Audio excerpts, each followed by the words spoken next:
Welcome back to the channel. Welcome back to Exodus 2:14. So today we're gonna react to a video of Julie Nicole. The title of the video is called "I Tried Disproving Catholicism and My Life Fell Apart?" Question mark.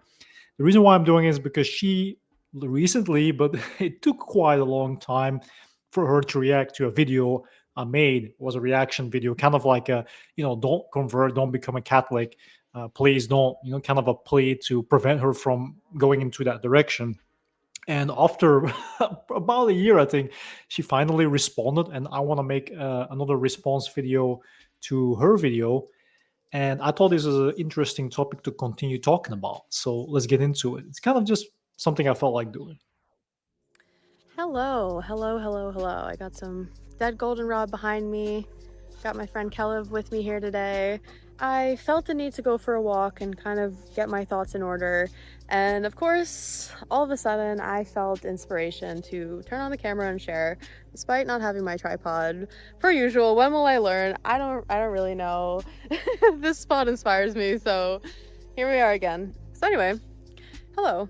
Welcome to my channel if you're new, or welcome back if you're not. My name is Julie, and on this channel I am sharing my journey with faith. I have been sharing pretty much since I first encountered Christ in November of 2023, and right now it is October of 2024, so it's been almost a year. I'm still very much learning, still very much kind of figuring stuff out, and that's what this channel is. It's more questions than answers. And today I wanted to share with you something I've been experiencing recently that is honestly kind of weird. I kind of almost don't know how to get into it, but essentially I was researching and studying for the last 2 or 3 months in a very different direction than I was this past spring. So this past spring, about 5 months into my Christian walk here, I started feeling really drawn to Catholicism, and I felt so much zeal and honestly so much love for the faith right away that maybe within like a month or two of studying max, I made my journey to Catholicism video, just barely knowing anything. That's how kind of excited I was, I guess. And then some events unfolded that led to me kind of falling off my horse a little bit, taking a sharp left, and finding myself now holding the complete opposite opinion, that Protestantism is true, that the Reformation happened for a good reason, and the Bible is all that we need. And so, in finding myself in that space, which you're probably like, how did you even get to that point? That's a good question. Basically, I got to that point first because I had a little seed of doubt kind of planted in my mind when I was going through a kind of emotional rough patch in the beginning of summer. And I felt like, why can't I take communion at my local parish, even though I am already a self-proclaimed Christian? Why can't I take communion? That was... I thought it was like a difference between being a Catholic and being a Christian, that it shouldn't be perceived as one and the same thing. And don't forget, Catholicism is a organized religion, and it is old, but not that old if it comes to discipleship that was found amongst the disciples and apostles of Christ. If anybody believes that those created the foundation to the Roman Catholic Institute, then they are completely wrong. something that kind of just started the ball rolling, even though I understood the Catholic explanation and reasoning for that. But that's kind of what started this trajectory in the opposite direction. So then I ordered a new Bible, and I decided, you know what, let me just go back and read things over again and really study in particular Jesus's words and his character and his miracles and everything, and just really kind of get a better grasp on the foundations of things before I move forward in any kind of direction. And I started doing that, and almost right away, I started back in Matthew, and I noticed it says Jesus had siblings. It says he has brothers and sisters. Isn't Mary supposed to be a perpetual virgin? That's a big part of her identity in the Catholic Church, the Virgin Mary, right? So that kind of made me feel like, wait, what other things in Catholicism potentially go against the Bible? Hello, welcome to my channel. All right, I didn't mean to go back. It was an accident. So basically, yeah, what it says is that when you see that it has been tampered with, changes has been made, you have the Roman Catholic Bible, you have a version of their interpretation of the Bible, and the interesting point you will see is that there are things that have been changed or left out or altered. There have been incidents in time where these the lost gospels basically that they had a hold upon were burned, that they didn't want the public to know about because whatever was inside of it was too much, and it would strip their power away, their control away over people as a religion, as a spiritual institute of control over the masses. So, I mean, I can understand why people fall in line to follow this religion. And there are good things about it if you look at it from the outside in, the outward layers that they do and contribute. But that doesn't strip away what they have been doing. And I'm not talking about bloodshed only or mass forced conversion. Think about Spain, for example. Like that was some bloody times, you know what I mean? And people seem to forget, or the conflict between two groups in Ireland, the Protestants and the Catholics. Like these things also are part of their identity that you can't just pretend it never happened. And if you still want to follow and believe someone that claims they are the full representative like Christ on earth in the form of a pope, then prove and show me in any Bible, the original manuscripts, for example, where you will find the Hebraic, Semitic, or Greek word for pope.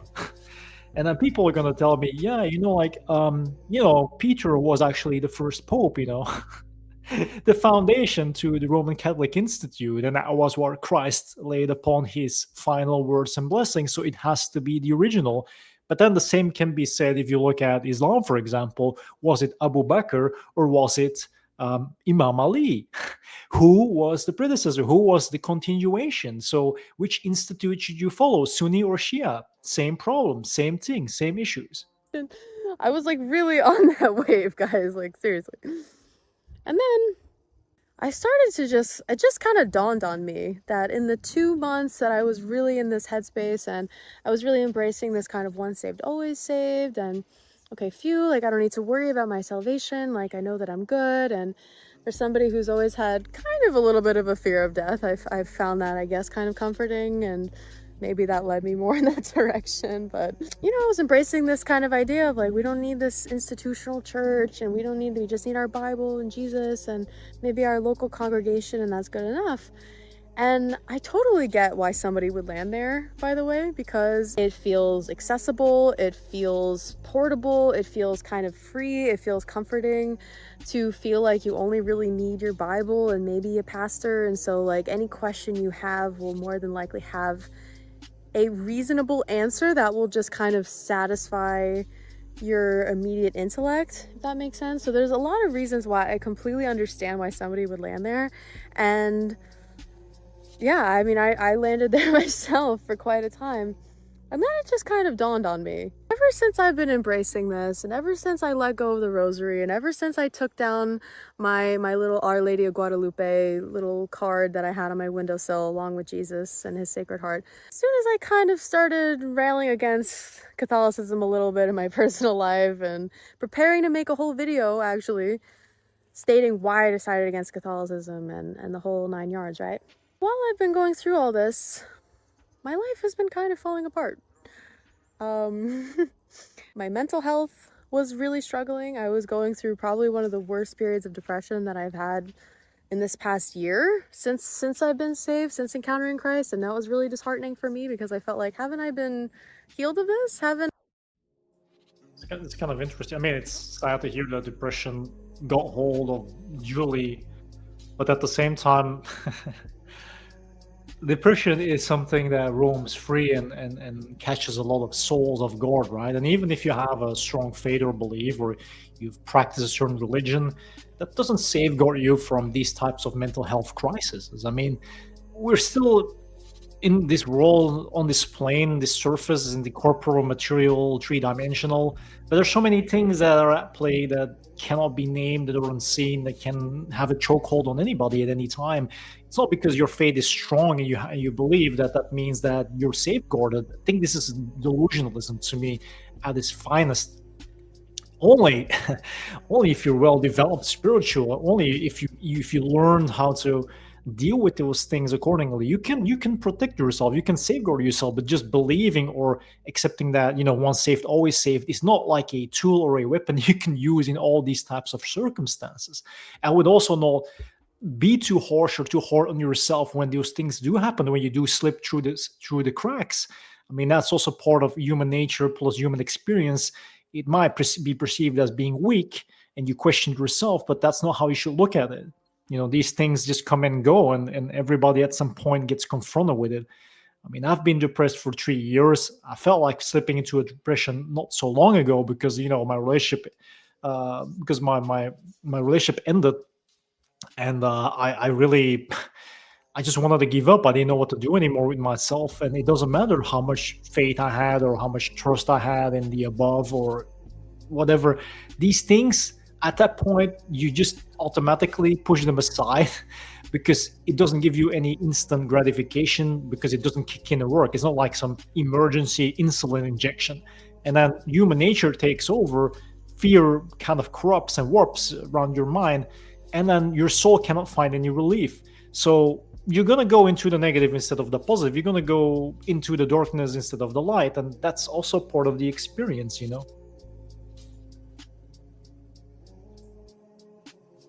It's really easy to be further convinced of that, now that we have YouTube and we have podcasts and we have books about it and we have all this sort of stuff, right? So then I started listening to this whole series about Catholicism, and then I started trying to dig more into church. I'm gonna go back soon, okay? Thank you for being so patient. He's so patient. Look at him. He's such a good boy. So that's what kind of planted the additional seed of like, wait, maybe Catholicism is unbiblical and maybe it's completely false and maybe it's misleading people. And so once you start researching from that perspective, I honestly feel like it's very easy to become convinced of that position because it makes sense. It makes sense, and it's understandable that if you read the Bible and you see these kind of discrepancies or what appear to be discrepancies at face value and you kind of run with it, it's really easy to be further convinced of that, now that we have YouTube and we have podcasts and we have books about it and we have all this sort of stuff, right? So then I started listening to this whole series about Catholicism, and then I started trying to dig more into church history and theology and just trying to understand what it looked like in the beginning and does it look like the Catholic Church now. And I started reading Preparing for Eternity, which is a book by Mike Gendron, and he was raised a Roman Catholic, and at around 35 years old, he opened the Bible for the first time and he realized that his practices weren't biblical. And so basically the whole book is pretty much comparing scripture with the Catholic Catechism and the councils. And essentially the conclusion you're left with at the end of that book is not only is Catholicism unbiblical, but it's also potentially evil, right? So I just was like fully convinced of that. I was fully convinced of that. I was arguing with my Catholic friends saying like, I wish you knew you were saved. And I was like really on that wave, guys, like seriously. And then I started to it just kind of dawned on me that in the 2 months that I was really in this headspace and I was really embracing this kind of once saved, always saved, and okay, phew, like I don't need to worry about my salvation. Like I know that I'm good. And for somebody who's always had kind of a little bit of a fear of death, I've found that, I guess, kind of comforting, and maybe that led me more in that direction. But, I was embracing this kind of idea of like, we don't need this institutional church and we just need our Bible and Jesus and maybe our local congregation, and that's good enough. And I totally get why somebody would land there, by the way, because it feels accessible, it feels portable, it feels kind of free, it feels comforting to feel like you only really need your Bible and maybe a pastor. And so like any question you have will more than likely have a reasonable answer that will just kind of satisfy your immediate intellect, if that makes sense. So there's a lot of reasons why I completely understand why somebody would land there. And yeah, I mean, I landed there myself for quite a time.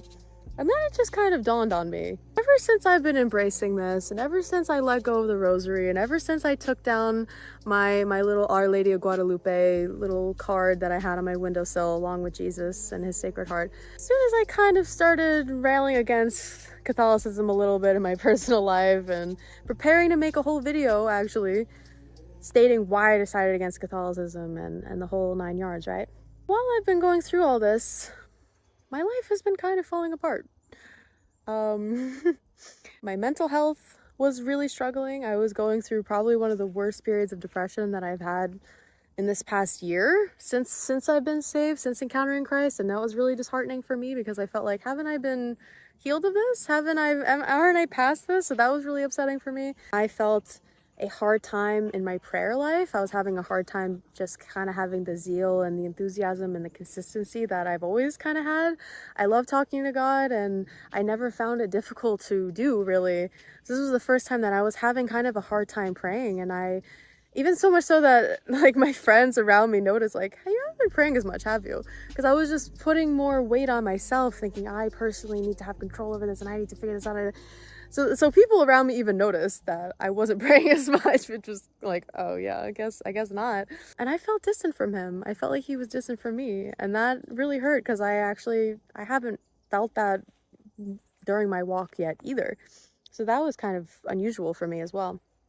And then some of my relationships started struggling, fighting and turmoil, and my finances, just everything kind of just went out the window and down the drain. And even my physical health, I was struggling with a little bit. I was having these weird aches and pains that I usually don't have. I'm usually, thankfully, praise God, a pretty healthy person. So that was It's kind of crazy to hear because it kind of, even if this video is like a couple of months old already, kind of reminds me of something I've been going through myself since I've arrived here. It's kind of weird. It's like some type of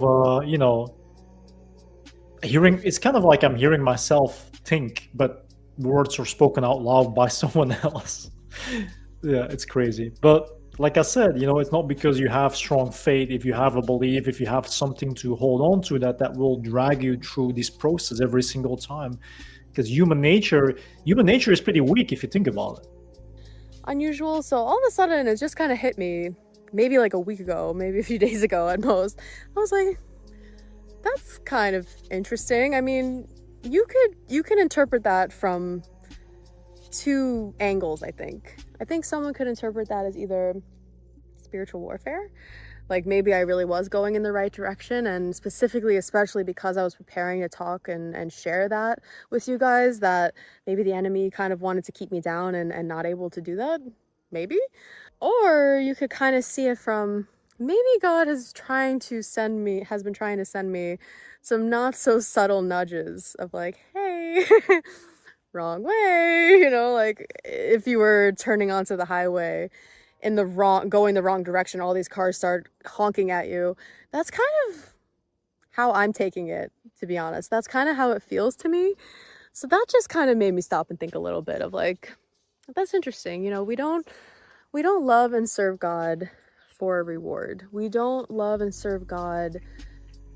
I don't believe in this kind of like prosperity gospel sort of thing where if you do right by God, you'll be abundant and you'll have lots of money and everything will be perfect. Not necessarily. We see a lot of times in the Bible that a lot of the most important pivotal people in the Bible seriously struggled. They seriously went through very hard times. They went through very long periods of waiting. They went through serious trials and persecutions and all sorts of stuff, right? So I'm very cautious and kind of skeptical of any kind of feel-good Christianity type of stuff. It's not to say that, I really do feel like Jesus.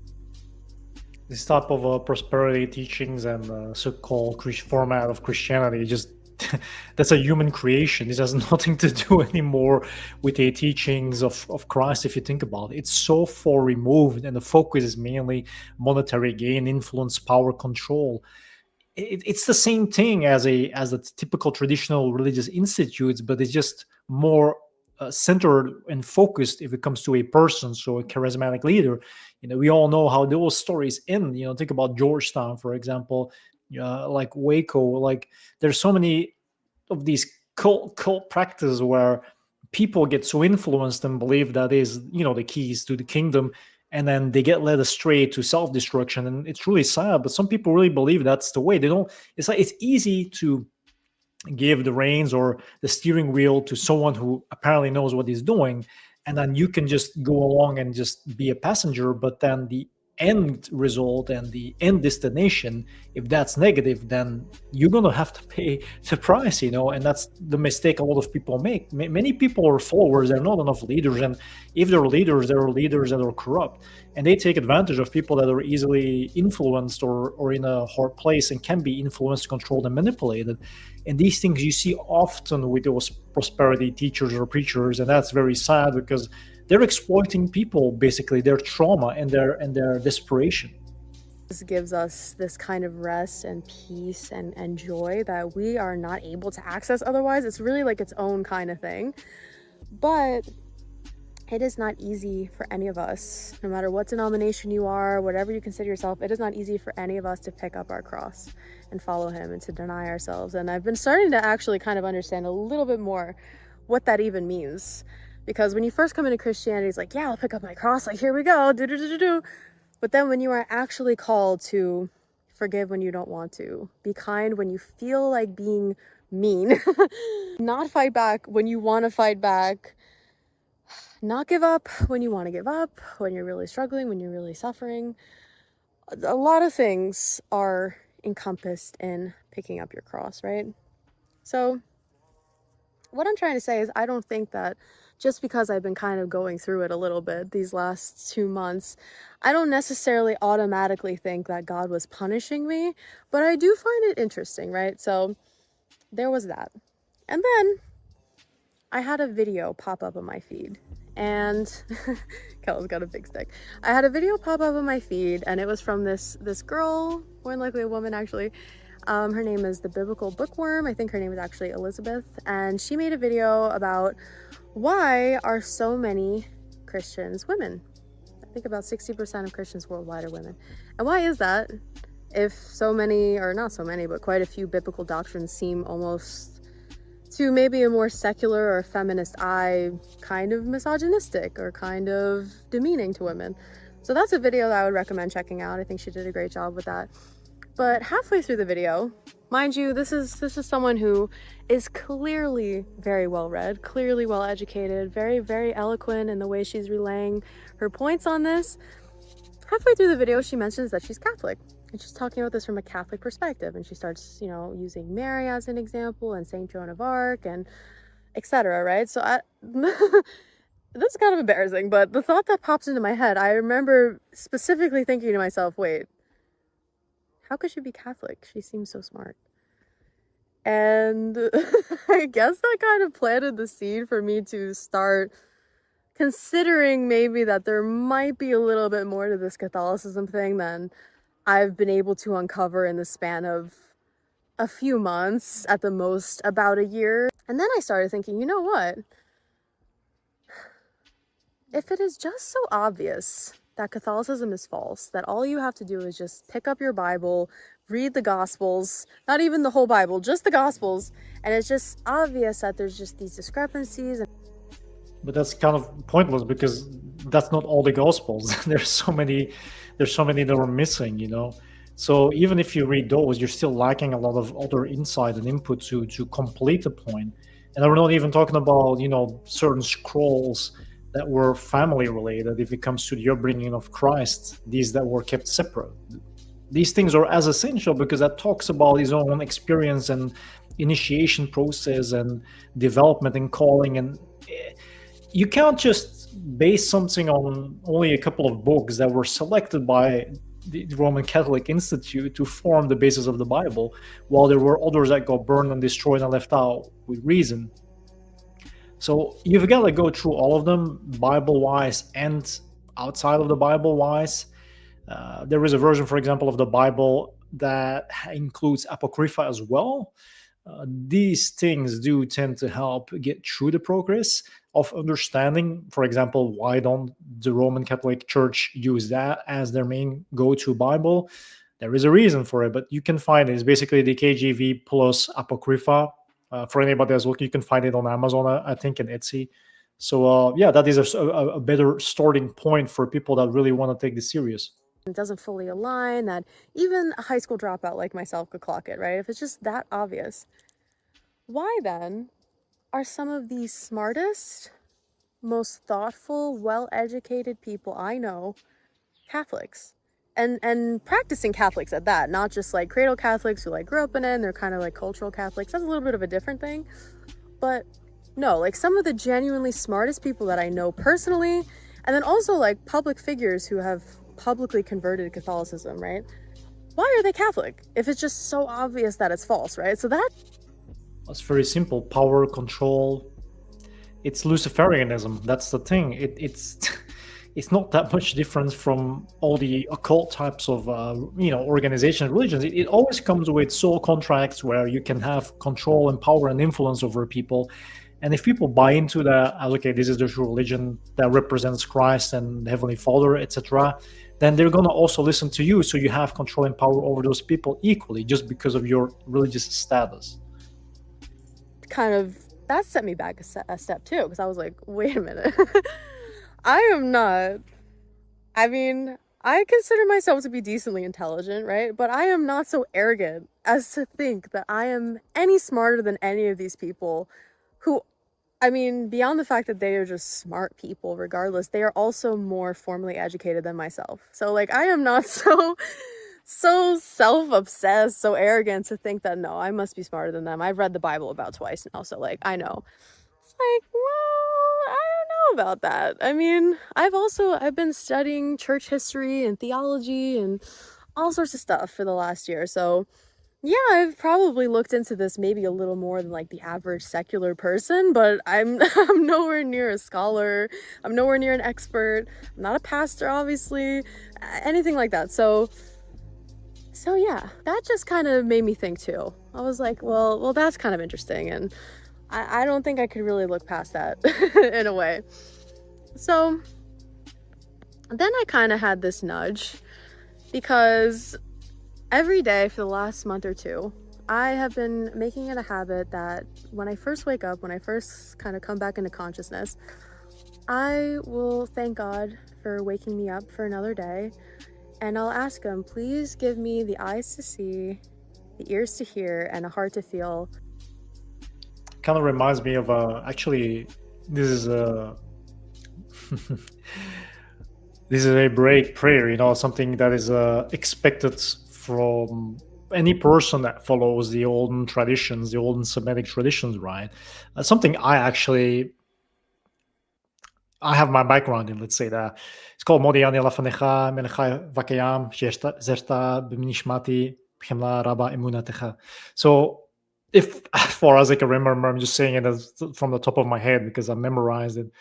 It's basically, yeah, it's your wake up tank prayer. I think every tradition has something like that, but it's interesting to hear it from her because I don't think many people do that. You know what I mean? It kind of asks a lot about you from you to be grateful to for the day, to be alive, to take your first breath, to drink your first sip of water, to be able to open your eyes, to be able to open your ears, to be able to stand on your 2 feet.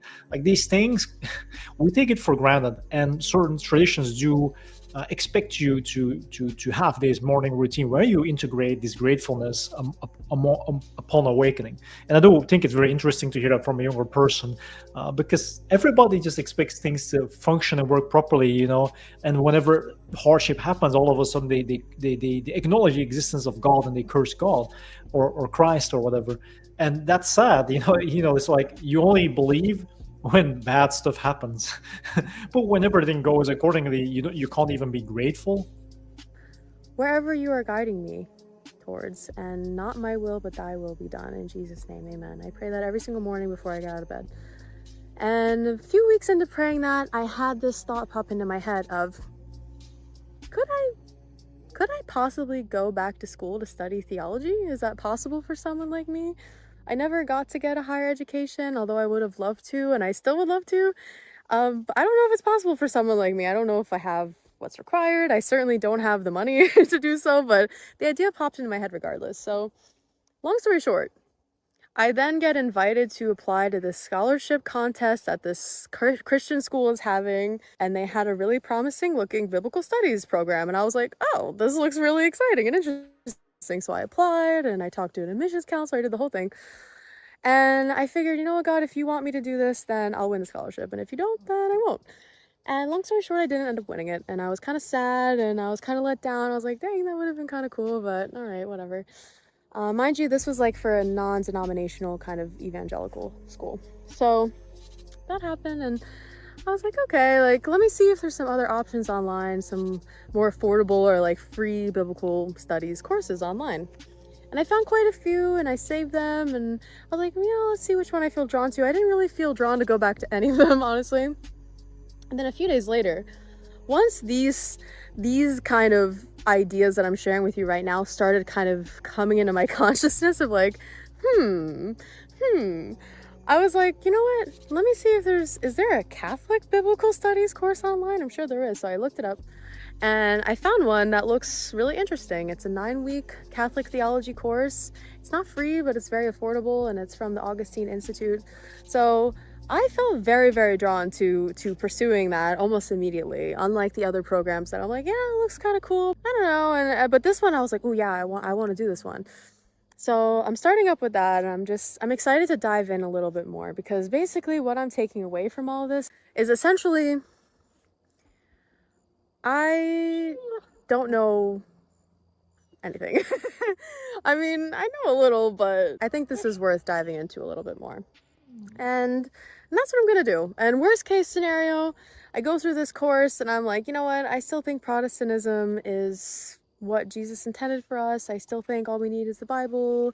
I still think that the Reformation happened for a good reason, and Catholicism maybe is a little off base. If I end up with that conclusion, okay, fine. At least I dove in a little more, and just at least I'll have a better understanding of Catholic theology, because that's the thing. Catholic theology is very deep. It's not something that just because maybe you Googled it and you saw like the one-word explanation of what Catholics believe, or just because you went on into it a little bit deeper and maybe you listened to some YouTube videos from Catholics about what they believe and going into depth a little bit more, or maybe you did some even deeper research than that, which I have, you still don't really understand it, because I've heard a lot of Catholics, both converts and cradle Catholics alike, say they didn't even really start understanding their faith until a few years in. So I'm starting to understand, I'm sorry, he's going crazy. I'm starting to really understand why that is. Why it tends to take, one, people who are inquiring into the faith quite a while to convert. If they choose to convert, it usually takes people quite a while. And two, people who even were raised in the faith, a lot of times they say they didn't really understand it until they were an adult. Or people who are converts saying the journey didn't even barely begin for me until I was in the church, because then I still am learning. I'm learning every day. Like, it's not a destination, really. It's so deep, and I think that's something that does draw me to it, honestly, because I'm so curious and I find it so fascinating. And I just have this pull towards it that I can't explain. It feels honestly something beyond myself, because again, intellectually speaking, I had arrived at a conclusion of like, I think it's false, and I think it's probably fine to be a Protestant, and that's what I'm gonna do, because it makes sense, and it fits my personality and all of that, right? Like, there's something very American about Protestantism. I think I said that in my original Catholicism video, but there's It's like literally going from one extreme to another. I think many people also can relate to certain religious practices because they can find their identity within that institute's identity. I've been there too, I've been there too at some point. Like, I'm like, hey, okay, this pathway, this tradition aligns with who I am as a person right now. So doing it or not doesn't make any difference. It just kind of completes me. It's part of finding your identity in the world. So this also includes it, and I understand. But I think for many people, Protestantism is kind of the next best thing, and I've heard it before because they kind of like it's like some type of awakening moment. But I personally don't think it's a better. It's better, but it's not. It's not a real advancement. You know what I'm saying? It doesn't really follow in line with what was intended, and I think people just look for those things in the modern context that is ready available, but that doesn't mean it brings forth the truth, and that's the sad part. a very American kind of freedom thing going on with Protestantism. This is a Protestant country, by the way. Like, we were pretty much founded by Protestants, so it's deep in our culture. And I think there is this kind of aversion to this kind of royal authority as Americans. And so I feel like Catholicism kind of comes off as that. And not only that, but I don't know about you, but I went to public school. And in public school and history, I feel like Catholics are made out to be the bad guy a lot when it comes to the Crusades and the Inquisition. So there's other things too, but those are the two that come to mind. So anyway, I'm just starting to feel like, you know what? Maybe there's a little bit more to this than I currently understand. And I think it's worth looking into. So that's where I find myself right now. Caleb finds himself on the ground. Can you see him? I know. He's not used to being outside for this long, honestly. I take him for walks, but he's a houseboy, so I've just kind of started to think, you know, maybe there are things of God that we can try our very best to understand, and that's what theology and studying theology is for. But there are probably some things of God that we will never understand as human beings, and we are all just trying our best to make our best guess. And of course, all of us. One of those examples, for example, is theophanies. And again, I don't know why I always click rewind. It's an accident after. Oh man, this really sucks.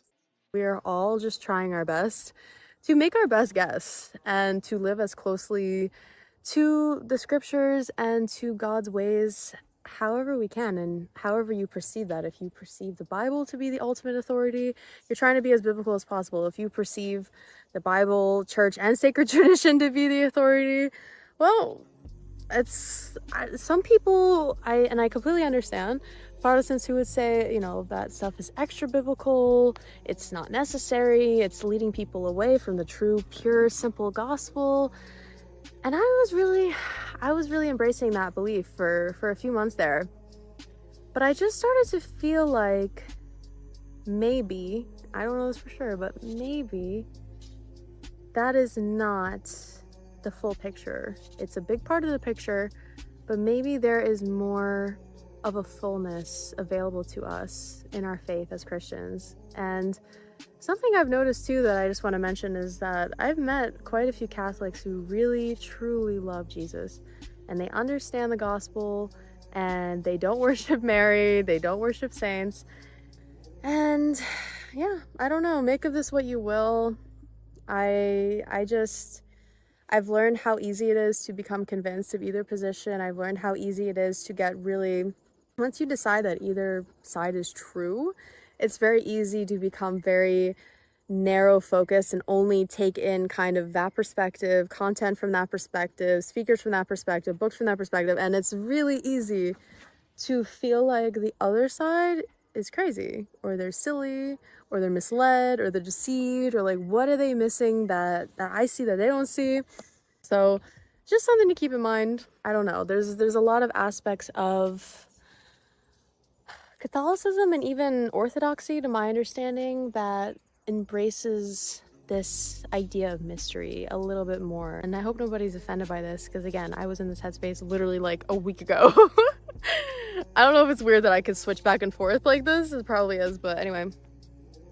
I do kind of feel like there's this attitude in Protestantism, for example, where it kind of feels like I need to fully, intellectually, 100% grasp every single thing about God and about Christianity. And I personally, not only do I need to understand it, but I need to sign off on it. I need to agree that it makes sense. I need to agree that it's true. I need to agree that it all goes together. I personally need to sign off on the ways of God in order to live it out.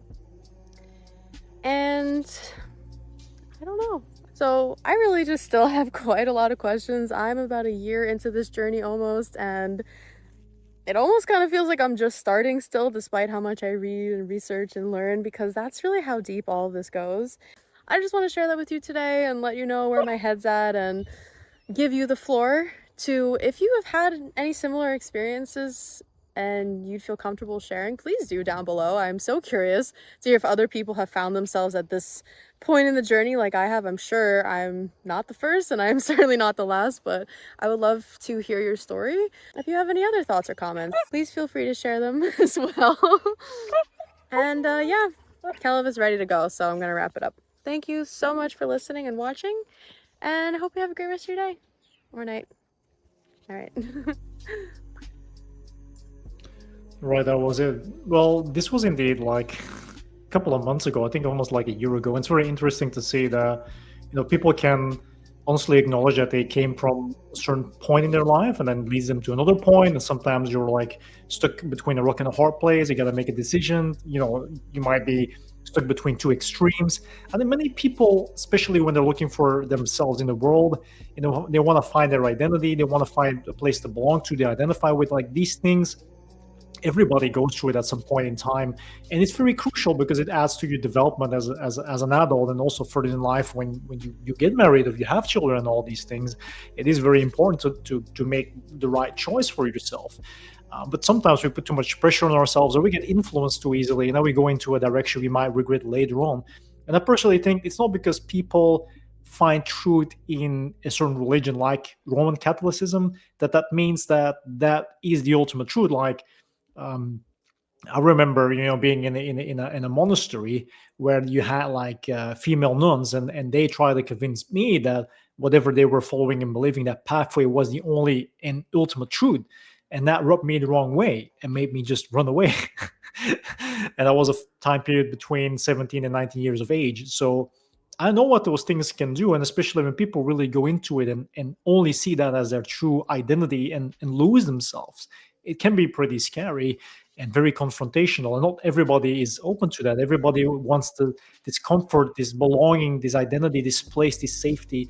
And I personally think it has to do with something that we all crave, unconditional love and acceptance, full acceptance and unconditional love and belonging in a home before home.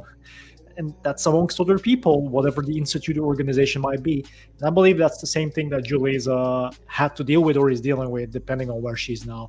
So yeah, if you like the video, comment, like, and subscribe. Maybe consider becoming a member and support me, because I could use the support at this point in my life. You can say that I've been going through a lot of hardship too, and I'm struggling. I'm really struggling, honestly. That's why I wasn't able to upload any type of video. So yeah, thank you for watching, and as usual, I'll be seeing you in the next video. Take care.